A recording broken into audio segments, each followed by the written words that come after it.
Welcome back to Game Gentleman, where we scour the gaming news to bring you the top 10 stories each and every week. Here's what you need to know from April 6th to 12th, 2020. Number 10. The ESA have officially confirmed it will not hold an online experience for E3 2020, meaning that the event will not exist in any form this year.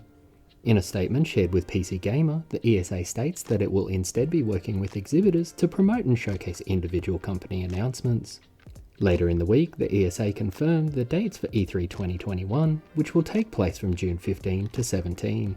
In the absence of an E3 this year, gaming site IGN will be hosting a Summer of Gaming event in early June, working with publishers such as Square Enix, Bandai Namco, and Devolver Digital. Number 9. Resident Evil 3 Remake has just hit consoles, but rumours of the next title in the series are already flying around. According to Twitter user DustGolem, who is also known as Aesthetic Gamer and has been the source of a previous rumour on Silent Hill. According to DustGolem, the game has been in development for some years and originally started development as a Resident Evil Revelations title. However, due to positive internal feedback, development was pivoted to make the game a main story sequel, continuing in the first-person perspective first introduced in Resident Evil 7. The actual reveal is expected to come in the coming months, but it is rumoured to be a cross-gen title. Number 8. Ubisoft have announced that it will no longer be making and releasing DLC for its guitar tutorial title Rocksmith. Originally released way back in 2011 for last generation consoles, the title was re-released for the current gen in 2014. Over its lifetime, Rocksmith has released a total of 1,570 songs. Number 7. Speaking of Ubisoft, the publisher has begun its Eggtastic Easter sale on the Nintendo eShop in North America and Europe with reductions as high as 82%.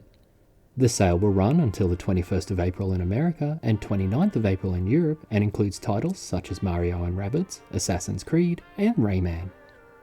Number 6.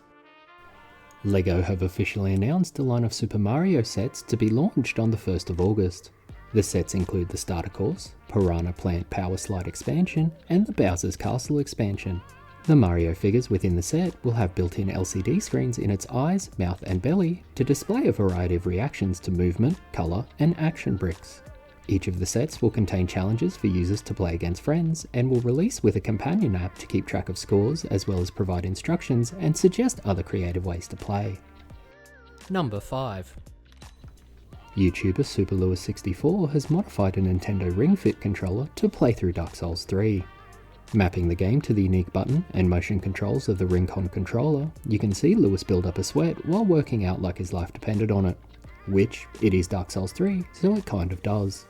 The YouTuber, known for his modding of controllers to play various games, has previously played Dark Souls on the Donkey Kong bongos, Overwatch on a Power Glove, and Super Smash Bros. Ultimate on a dance pad. You can view the full video in the links below. Number 4. Sony Corporation of America have invested $400 million into Chinese online video and mobile gaming platform Bilibili. Expected to close tomorrow, the deal will give Sony a 5% stake in the company.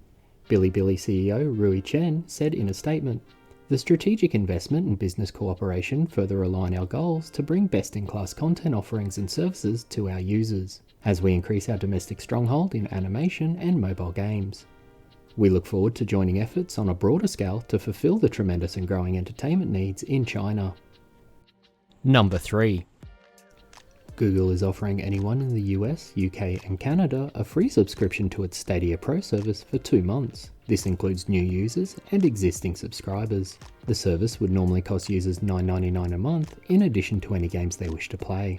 The web giant is also working on a temporary feature to cap games out at 1080p instead of 4K in order to ease bandwidth loads.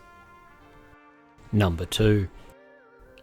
GDC have announced via their website that they have opened registrations for the GDC Summer Event scheduled in August. The event will take place of the previously cancelled GDC and will feature innovative sessions and roundtables alongside high-quality technical talks.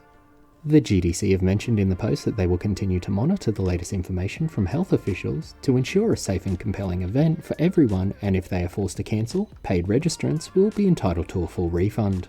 Meanwhile, Gamer Network and ReadPop have announced the user consumer event EGX will take place between September 17 and 20 at the Excel Centre in London.